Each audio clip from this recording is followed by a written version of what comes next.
এটা কোনো পর্ব না মিয়া, এটা কোনো অনুষ্ঠান না, এটা বেনামাজির মুখে থাপ্পড় থাপ্পড়। এটা থাপ্পড় দিছে বেনামাজিরে। ওই 5টা অবুজ বাচ্চা বেনামাজি নাফরমানকে টানা সটকনা দিছে, থাপ্পড় দিছে। বেটা তুই নাফরমান, তুই পারলি না নামাজ পড়তে, আমি মালিকের গোলামি করে দেখাইছি। আজকে 5 বছর 10 বছর প্রতিদিন দাড়ি কাটে, প্রতিদিন প্রত্যেক 2 দিন পর পর দাড়ি কাটে। 10 বছরে একবারও দিলের মধ্যে আসলো না মুসলমান এটা গুনাহ, এটা হারাম, এটা আল্লাহর নাফরমানি। হায় হায়, যেই কোনো মানুষ যখনই দাড়ি কাটে সে মূলত আল্লাহকে ধমকায়, আল্লাহকে ধমক দেয়। ধমক জানেন, আল্লাহকে ধমক দেয়, শাসন করে আল্লাহকে। সে আল্লাহকে কি বলে জানেন? কি বলে ধমকায়? আল্লাহকে বলে প্রতি 3 দিন পর পর আমি দাড়ি এগুলো ফেলে দেই। আপনি দেখতেছেন আজকে 3 বছর ধরে, 2 বছর ধরে আপনার আকল নাই, আপনি আবার দেন কেন? আপনি বুঝেন না? আপনারে বেজ্জতি করতে করতে নাফিতের দিয়ে বেজ্জতি করি, দাড়ি দেন আপনি, অপমান করি নাফিতকে দিয়া, এরপরও আপনি আবার দেন কেন? সে আল্লাহকে বলে, বুঝেন নাই? 2 লাইন বাংলা পড়ছে মনে করে শিক্ষিত মনে করে, এবিসিডি চিনে দেখে ওরা শিক্ষিত, বুঝছেন না? এবিসিডি চিনে, আর ওই বেটারা চেনে না, এই জন্য হেরা মূর্খ। উনি হলেন শিক্ষিত কি কারণে? উনি এবিসিডি লিখতে পারে। ওরা লুঙ্গি ফিন্দা পয়সা কামায়, আবার প্যান্ট ট্যান্ট ফিন্দা পয়সা কামায়, এই জন্য উনি শিক্ষিত। আস্তাগফিরুল্লাহ, আস্তাগফিরুল্লাহ। নাফরমান আবার শিক্ষিত হয় কিভাবে? মালিককেই যে চেনে না, বানানে ওয়ালাকেই চেনে না, মনিবকে চেনে না, সে জ্ঞানী হবে কেন? আল্লাহ তাআলা কোরআনে স্পষ্ট বলছে এটা মূর্খ, এটা আহমক, এটা বেআকল, যে মনিব চেনে না, যে বানানে ওয়ালাকে চেনে না, দেনে ওয়ালাকে চেনে না, সে কখনোই শিক্ষিত না। সে উপার্জনকারী ভদ্র প্রাণী হইতে পারে, ইকোনমিক্যাল অ্যানিম্যাল হইতে পারে, উপার্জনকারী প্রাণী হইতে পারে। কেউ সাধারণ লুঙ্গি পরে কামাই করে, এবটা ফ্যান্ট ফিন্দা কামাই করে, এই আর কি। কিন্তু শিক্ষিত সে, জ্ঞানী সে, যে মনিব চেনে, যে বানানে ওয়ালাকে চেনে।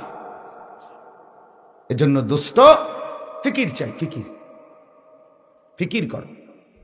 রাত গভীরে আমি বলছি, আমি লম্বা করছি না। তোমার আমার অনুভূতি জাগাও।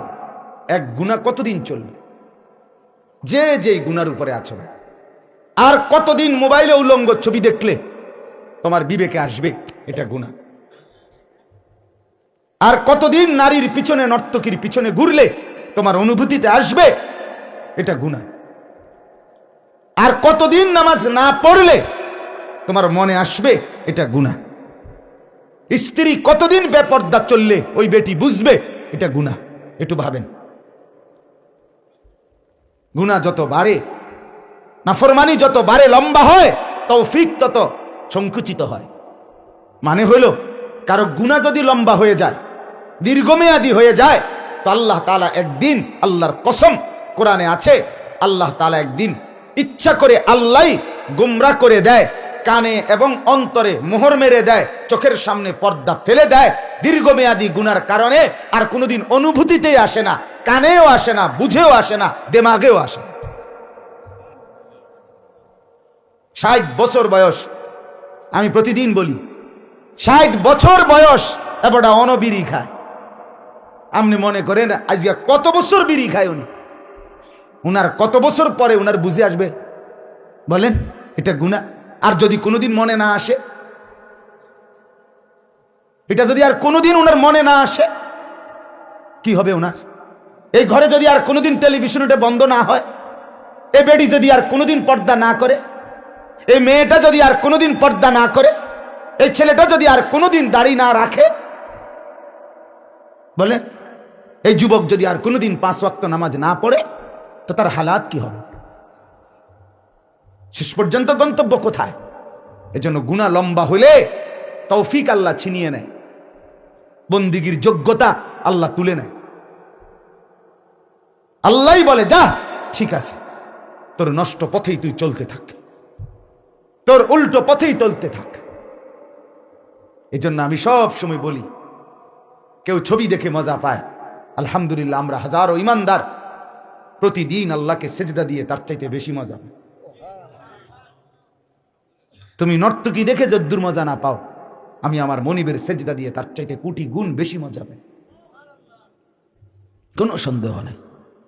তুমি আল্লাহর নাফরমানি করে যদি সম্মান খোঁজো, আমি আল্লাহর হুকুম মেনে তার চাইতে বেশি সম্মান আল্লাহর কাছে প্রার্থনা করি।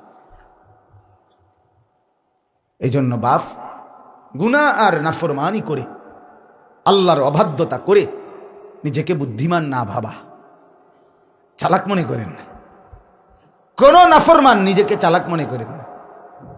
হুজুররা বেকুব, আপনি চালাক, কি হিসেবে ধরছেন? এটা কোনটাই মিলে ধরছেন? ইংরেজি পড়লে চালাক হয়, কোরআন শরীফ পড়লে বেকুব হয়, এটা কে সিদ্ধান্ত দিছে? কে এটা? এই রেজুলেশন হয়েছে কোথায় এটা? হ্যাঁ, এই রেজুলেশন কপিটা কই বলেন? বলে এটা কে ফয়সালা দিছে? মাদ্রাসায় পড়লে বোকা হয়, জেনারেল লাইনে পড়লে, জেনারেল পড়লে শিক্ষিত হয়, এটা সে সিদ্ধান্ত দিছে কে? চালাক এটা? কিভাবে চালাক? গোটা পৃথিবীর সমস্ত পড়া, আরে ডাক্তারির সব বই, ইঞ্জিনিয়ারের সব বই, আইনের সব বই একজনে লিখছে, আরেকজনে পড়ে, ঠিক কিনা বলেন? এক বেড়া লেখে, আরেক বেড়া পড়ছে। এক মাখলুকে লেখে, আরেকজনে পড়ছে। একজনে লেখে, আরেকজনে পড়ে। এবার আবার কয়দিন পরে কয়টা হইছে না, আবার নতুন সিদ্ধান্ত, নতুন ফর্মুলা, নতুন নিয়ম নীতি। তাইলে এটা একজনের পড়া আরেকজনে পড়ে, একজনে লিখে আরেকজনে পড়ে। আর এই কোরআন যে পড়ে, সে পড়ে ওই কথা, আর সে আজিমের মালিকের কথা সে উচ্চারণ করে। কি এর লগে বেটা কি মিলাইবা তুমি? কিসের সাথে মিলাইবে? হ্যাঁ, আল্লাহর কোরআনের এক অক্ষরের সাথে কেমনে মিলাইবেন আপনি? গোটা পৃথিবীর সমস্ত মানুষের জ্ঞান আর রব্বুল আলামিনের জ্ঞানের সাথে আপনি কেমনে মিলাইবেন? মানে কোন পয়েন্ট দিয়া, কোন যুক্তি দিয়ে? বলো ভাইয়া, বলো। আলহামদুলিল্লাহ রব্বিল আলামিন, এটার সামনে পৃথিবীর সব বাংলা বই, অঙ্ক বইয়ের ফরা, এটার লগে কেমনে মিলাইবেন? আপনি কম্পেয়ার করবেন কিভাবে? কিভাবে? আপনি যুক্তি দেখান, মানে আপনি বলেন। আমি তো জেনারেল লাইনেও পড়ছি, কোন আমার বিজ্ঞান বিভাগেরও ছাত্র, কুমিল্লা ভিক্টোরিয়া কলেজ থেকে মাস্টার্স পাস করছি আমি, কোন আমি বুঝি তো। আপনি কোন কি দিয়ে মিলাবেন? আপনি খালেকের কথার সাথে মখলুকের কথা আপনি কিভাবে তুলনা দিবেন বলেন? অতএব বাপ আমার, বুঝতে শিখেন, বুঝতে শিখেন, দিল দিয়ে ভাবেন, অন্তর দিয়ে উপলব্ধি করেন। রাত গভীরে আমি এটাই বলতে চাইলাম, নিজের দিলের মধ্যে যদি অনুভূতি না যায়, বাচ্চা ছেলে নামাজ পড়ছে, এটা প্রদর্শনী না, এটা একটা তামাশা না। ছেলেগুলো নামাজ পড়ছে, এখন 5টা সাইকেল চালাবে, মহল্লায় ঘুরবে, খালাস, একটা পর্ব শেষ। না না, এটা কোনো পর্ব না, এটা কোনো পর্ব না মিয়া, এটা কোনো অনুষ্ঠান না। এটা বেনামাজির মুখে থাপ্পড়, থাপ্পড়, এটা থাপ্পড় দিছে বেনামাজিরে। ওই 5টা অবুঝ বাচ্চা বেনামাজি নাফরমানকে টানা সটকনা দিছে, থাপ্পড় দিছে বেটা, যে তুই নাফরমান, তুই পারলি না নামাজ পড়তে, আমি মালিকের গোলামি করে দেখাইছি, দেখাইছে আল্লাহর দেওয়া তৌফিকে দেখাইছে। সাইকেল চালানি না, এটা নাফরমানের গালে চপেটাঘাত। এজন্য ভাবতে শিখেন, আপনি কেন নামাজ পড়বেন না? কেন আল্লাহকে ডাকবেন না? কেন মালিকের গোলামি করবেন না?